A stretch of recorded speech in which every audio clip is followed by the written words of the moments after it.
Hi everyone, this is Tech with Beck. Have you ever wanted to code or be a web developer and didn't know where to start? Or maybe you've been coding for a little bit, but you feel like some foundational information would come in handy to get you in a better direction? I'm here to help demystify things when learning how to code.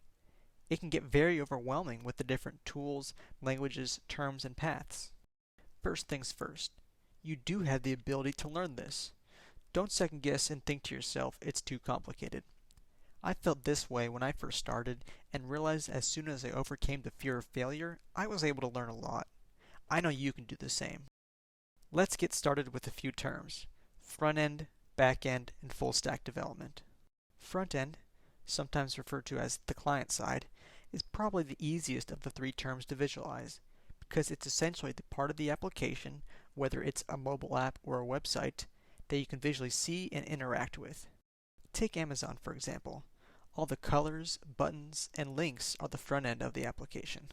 You click somewhere and the website changes, or takes you to a different page. Some examples of front-end languages or frameworks are HTML, CSS, JavaScript, Angular, React, Vue, and more. But how does the website know how to portray information? How does it know that an item is in stock? This is where the backend development comes into play. Some examples of backend languages or frameworks are C++, MySQL, Python, PHP, and more. So when we say someone is a full-stack developer, that means that they can code both the front and the back end of an application, the full technology stack. If you're first getting into coding, front end is probably easier to get started with and will help you get a better understanding of web development. Some of the core building blocks of the front end are HTML, CSS, and JavaScript. Let's start with HTML.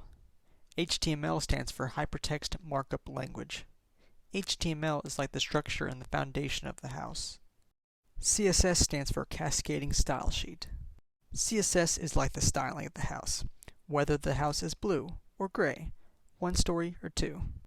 JavaScript is like the functionality of the house, how the light switch gets turned on and off, what happens in the on position, what happens when you pull a door, what happens when you push it. Here's what a website can look like with just HTML. Now, after adding some CSS, sprinkle in some JavaScript, and voila, we have a basic website with HTML, CSS, and JavaScript. This may feel overwhelming, but you don't know what you're capable of until you try.